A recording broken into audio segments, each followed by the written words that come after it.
Agora, me surpreendeu positivamente que o MBL, ou enfim, o Partido Missão, defende a diminuição da taxa de juros, mesmo porque, para quem não sabe, o Brasil é o quarto país em diferença entre inflação e taxa de juros. Então a gente tem uma inflação de 4%, chegando a 5%, e uma taxa de juros de 15%. Esse fenômeno só tem 3 países que são maior distância, né, tirando o Brasil. E o Brasil está entre os países que os bancos são mais rentáveis, têm mais lucro. Não é por acaso que isso acontece.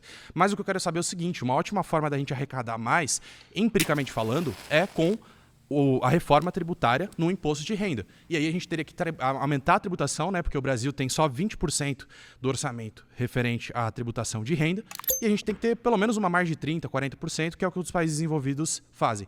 Você concorda que a gente tem que aumentar a tributação de renda para os mais ricos?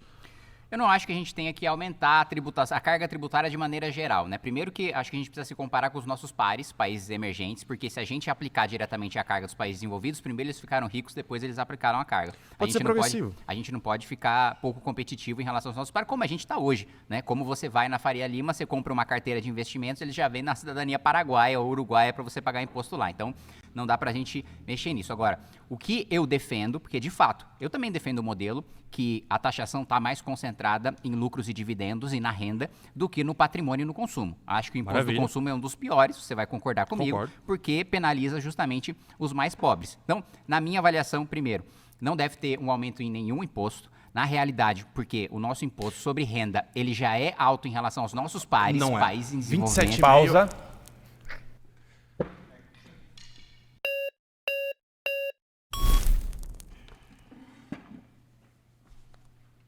Beleza? Tudo bom, Kim? Tudo bom? Eu sou o Maru, sou historiador, represento o movimento Yunnan. É um debate sobre orçamento, mas na verdade a premissa por trás são duas perspectivas diferentes de visão de mundo. A gente trabalhista e nacionalista defende que o Estado promova a economia e você defende o Estado mínimo, né, e que o Estado seja enxugado. Não é isso ou não? Não exatamente, porque na realidade, hoje, quando a gente defende uma diminuição de tributação, é porque é importante também diferenciar para quem está assistindo. Nós somos contra o excesso de gasto, nós não somos contra investimento público. Investimento é aquilo que dá o retorno no futuro, gasto é aquele que você gasta correntemente e não existe um retorno para o futuro. Na realidade, você está, e muitas vezes, o que eu falo, quando a gente tem um excesso de gasto, a gente sacrifica as futuras gerações em nome de benefício para as gerações presentes. Por isso que eu defendo o investimento. E qual a sua definição de gasto? O que seria gasto para você? Gasto é a definição ortodoxa de gasto, né? Aquilo que não dá um retorno no futuro. Então, gasto, educação, saúde, segurança para você é gasto ou investimento? Depende. Pode ter gasto e pode ter investimento em segurança. Por exemplo, pagar a folha de pagamento para a polícia militar é gasto. Construir um batalhão é investimento. Da mesma maneira, construir uma escola é investimento. Pagar os salários correntes são gasto. Da mesma maneira, saúde, né? Os gastos com insumos correntes são gasto. Investimento é eu comprar um tomógrafo, é eu comprar um eletrocardiograma, é eu comprar equipamentos de saúde. Então pode ter investimento e gasto em todas as áreas. E se eu te falar... Pausa. Meus seus colegas aí, não é culpa deles, não.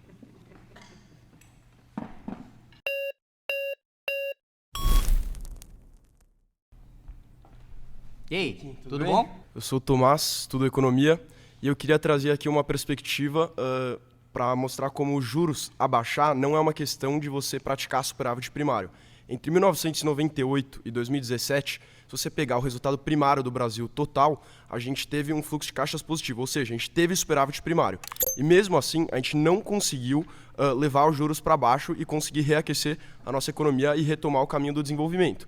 E essa política que você está apresentando, que seria uma de corte de gastos, para aí sim poder diminuir os juros por conta disso, não confere. E as suas premissas que levam a crer que a demanda aumentada a partir dos juros baixos é o que provoca a inflação no Brasil, também não é válida. Recentemente saiu um estudo do SUERF que mostra que a taxa de juros, cada ponto percentual diminuído tem um impacto de apenas 0,15% na inflação, isso no Brasil hoje.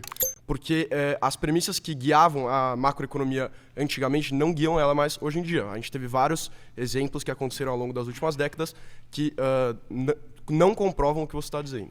Tá, eu concordo que superávit não necessariamente gera redução de dívida. Então a gente não tem discordância nisso. O que eu defendo é o seguinte: é a capacidade de pagamento futuro. Por quê? Não existe nenhum país, nem desenvolvido, nem em desenvolvimento, que tenha um orçamento tão engessado contra a gente. Cada R$10 do orçamento público, para você ter uma noção, o presidente da República decide onde ele vai gastar um. Sim. Então, assim, não existe orçamento tão engessado quanto o nosso. Então, a questão... E veja, eu estava recentemente no Japão. O Japão é um dos maiores exemplos de dívida enorme Sim. e juro baixíssimo. Chega Sim. a ser negativo, a pessoa pega empréstimo de dinheiro no Japão, vai investir na Europa, nos Estados Unidos, até no Brasil. O ponto não é ter o superávit. O ponto é eu mostrar que o meu orçamento, ele é desvinculado, que ele é livre e quando eu quiser, eu tenho capacidade de pagar a dívida e de ter superávit. Não necessariamente Ok. eu preciso ter. É a Ok, questão mas de ter lastro para pagar a dívida, de ter liberdade orçamentária Ok. para pagar. Porque se eu tenho, o que define o juro é a curva da dívida futura, a minha capacidade de pagar no futuro. Se no futuro existe uma perspectiva de que eu possa Mas, pagar Kim, no mas, momento Kim, que eu quiser, o investidor vai falar, bom, Posso responder? o prêmio vai baixar, só para finalizar, o prêmio vai baixar porque o risco não está tão alto. Ok, o nosso problema fiscal não é gerado, na verdade, por esses gastos que você está dizendo. O nosso problema fiscal é muito mais ligado às despesas correntes. Não, desculpa, às despesas monetárias, que é a despesa de juros, não às despesas correntes.